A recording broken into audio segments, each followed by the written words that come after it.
Welcome to Travel Italia, the show about travel in Italy.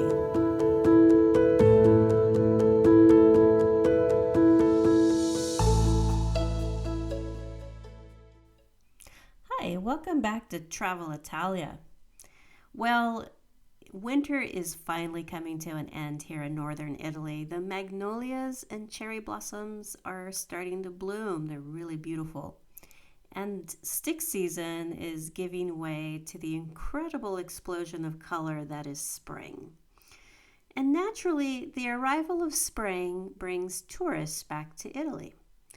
I know many of you are preparing carefully, making your plans for your upcoming trip to Italy. So I have decided to start a new series called Frequently Asked Questions. So in each episode of this series, I'll be addressing common questions that travelers to Italy frequently ask.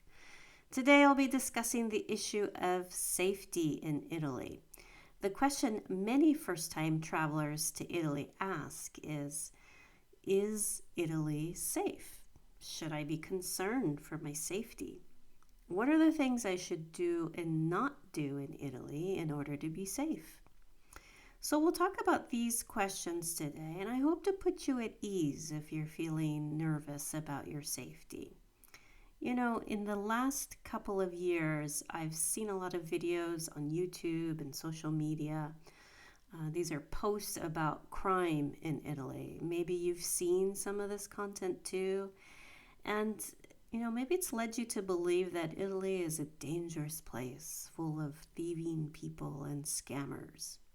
Let me calm your fears by giving you some statistics and comparing crime levels here in Italy to those of my home country, the United States. So, according to statistics, you are 4 times more likely to be raped in the US than you are in Italy. Also, you are 7 times more likely to be the victim of a crime that includes gun crime in the US than you are in Italy. That's 7 times more likely. And you are 5 times more likely to be murdered in the US than you are in Italy. So as a total, there is 5 times more crime in the US, than there is in Italy. Now you may be saying, well, that's an unfair comparison because the US is such a bigger country, so of course it has higher crime. Well, that's not the case because these statistics are per 100,000 residents, so it's an even comparison. The truth is, Italy has much less violent crimes, such as gun crime, murders, rape, and overall just less crime. To tell you the truth, as an American who grew up just south of Los Angeles, I feel much safer in Italy.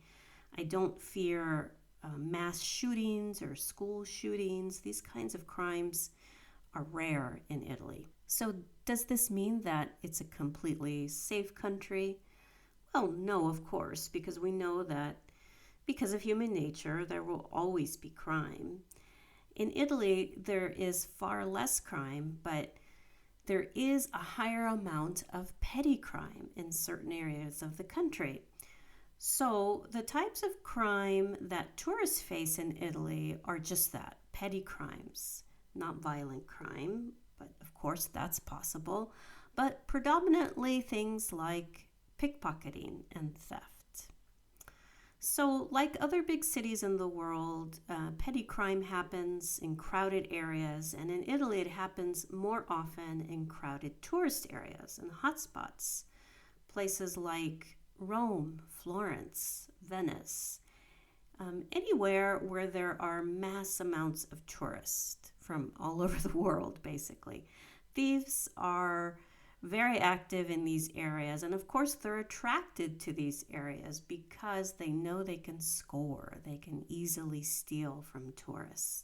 So how can you as a tourist avoid being a victim of crime?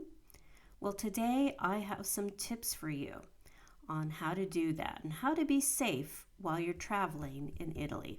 But know that if you're visiting a less crowded part of Italy, yes, you need to be vigilant, but the chances of being pickpocketed, say for example in a small town in the Tuscan hills, is pretty small. So let's get started with our tips. Tip number 1. Let's start with the basics of keeping your valuables secure, your wallet, credit cards, and passport safe while you're out and about. Ladies, it's truly very, very, very crucial that you always use a crossbody purse that zips. Don't use tote style bags.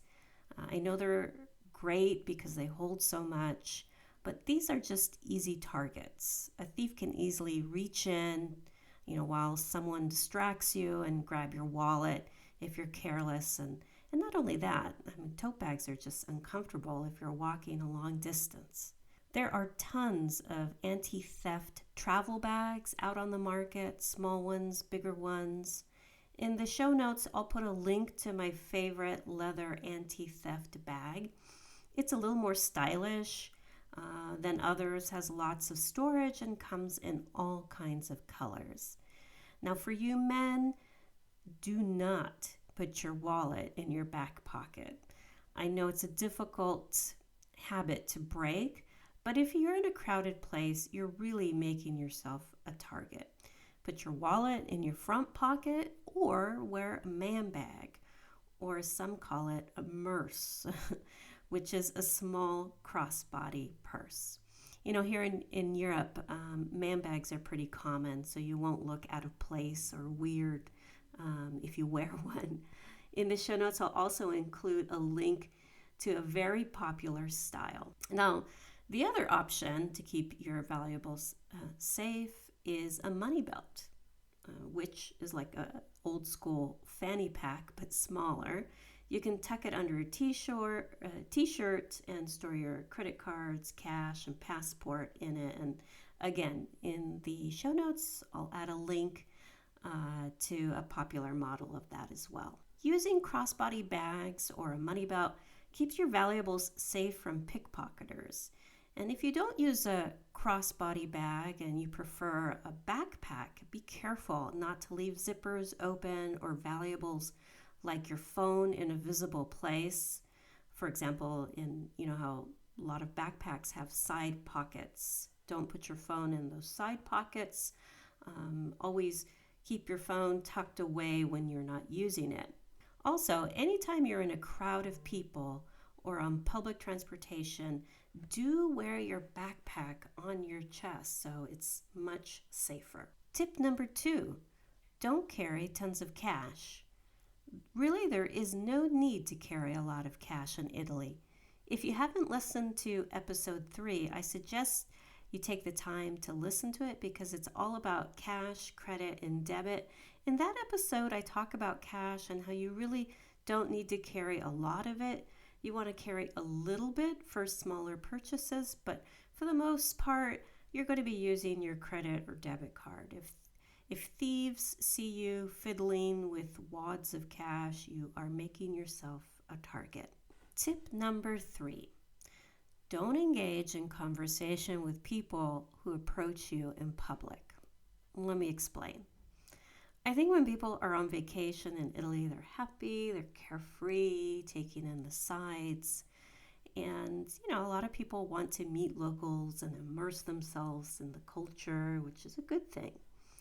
But let me warn you, anyone who initiates a conversation with you while you're walking down the street is either trying to sell you something, or he's trying to steal from you or scam you.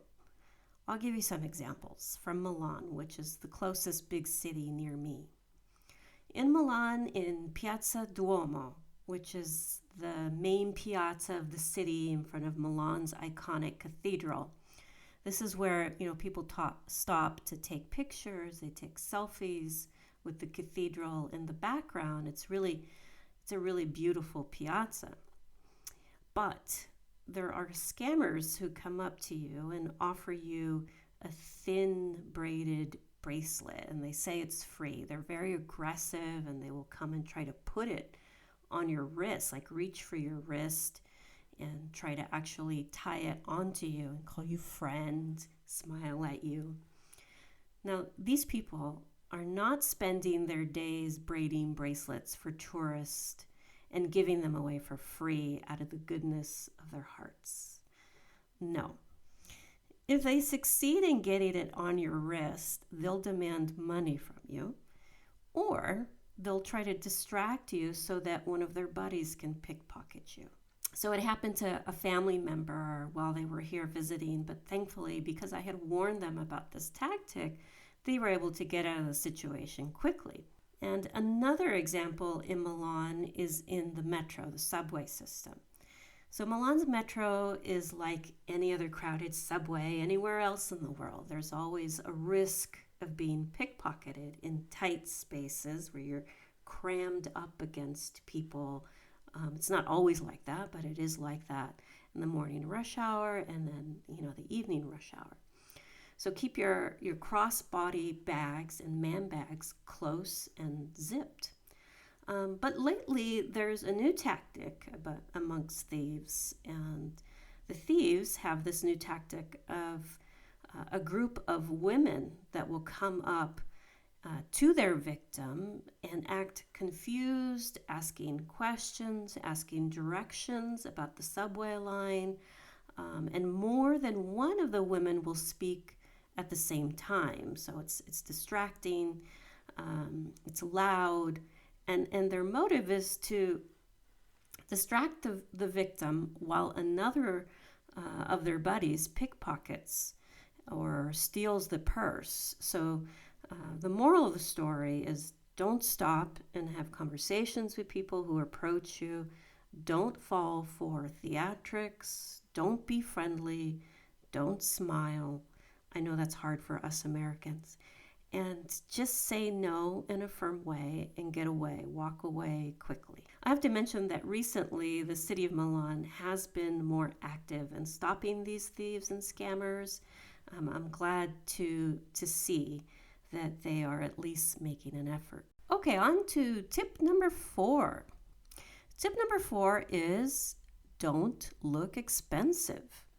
If you're wearing a chunky diamond ring and lots of expensive jewelry and bling, you're making yourself a target. You're attracting attention to yourself and screaming, I have loads of money, rob me.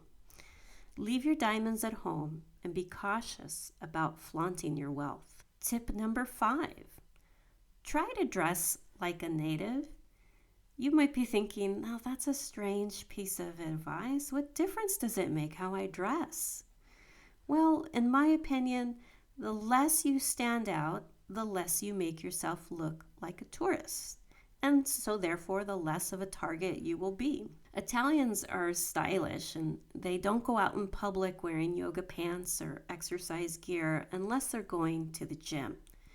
Now, it doesn't mean that you have to go buy a whole wardrobe, new clothes just to come to Italy, but just use common sense and try to blend in with the crowd.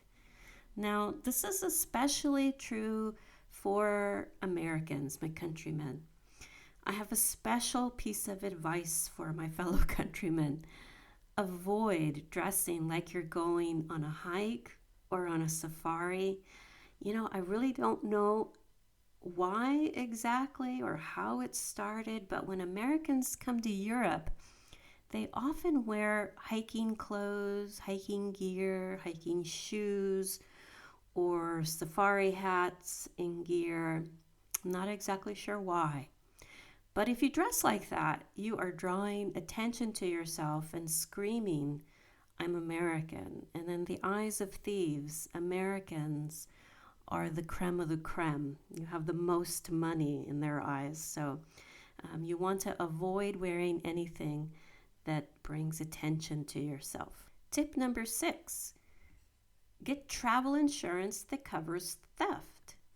It's a good idea to get traveler's insurance in case something happens during your trip, if there's a cancellation or delay, but it's also a good idea to get a policy that includes theft. So take pictures of the contents of your suitcase, of all your tech, your phones, your cameras, watches, whatever tech you have with you. Take pictures and keep receipts for items that you bought specifically for your trip. So, for example, if you bought, I don't know, new walking shoes or a new bikini, take pictures, keep the receipts. So if something happens or gets stolen, you can easily make a claim. Tip number 7. Take photos of the front and back of your credit cards and passport. If you keep the photos on your phone, be sure to keep the photos on a secure photo storage app or site, or you can print a copy and keep it in a safe place in your hotel, obviously not lying around the room, or leave a copy with a trusted relative at home. It's also a good idea in general to leave a copy of your itinerary with someone at home as well. On to tip number 8, be vigilant. Like I said earlier, you're not likely to be a victim of violent crime in Italy, thankfully. But, like I said, petty crime exists. So, when you're in a crowd of people, just be extra vigilant, aware of your surroundings, and keep your valuables close to you.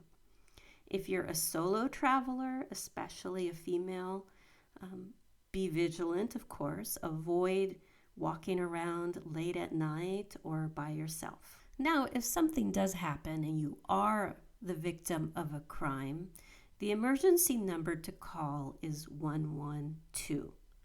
This is the single number to call for any kind of emergency in Italy. It's a free call and it'll connect you with the most appropriate authority or service. For Americans, you can contact the U.S. Embassy in Rome or the consulate nearest to where you are. There are consulates in Milan, Florence, and Naples. They have a 24-hour phone line for American citizens where you can get help if your passport has been stolen, if you've been the victim of a crime, or even if you're injured. They're very, very helpful. The embassy can help you find medical care, get a new passport quickly, and even help you get a very quick money transfer from the U.S. if you've been robbed. So in the show notes, I'll include a link to the U.S. Embassy's emergency contact page. I know I just gave you a lot of information, and it may seem overwhelming or scary, but it's just part of using common sense and wisdom when you travel. I've lived here for over 5 years, and I've never been the victim of any crime. I've traveled up and down the peninsula. I've been in all the big cities, with the exception of someone trying to give me the wrong change when I bought something. I have not been the victim of any crime whatsoever. And like I said, I feel safer here than I do in my native California. So put my tips to practice, relax, and enjoy your vacation. I hope this episode has been helpful to you. Remember to take a look at the show notes for the links and things that I mentioned. And if this has been helpful, please subscribe, rate the show, and share it with your travel buddies. Stay safe and have a wonderful trip. Buon viaggio.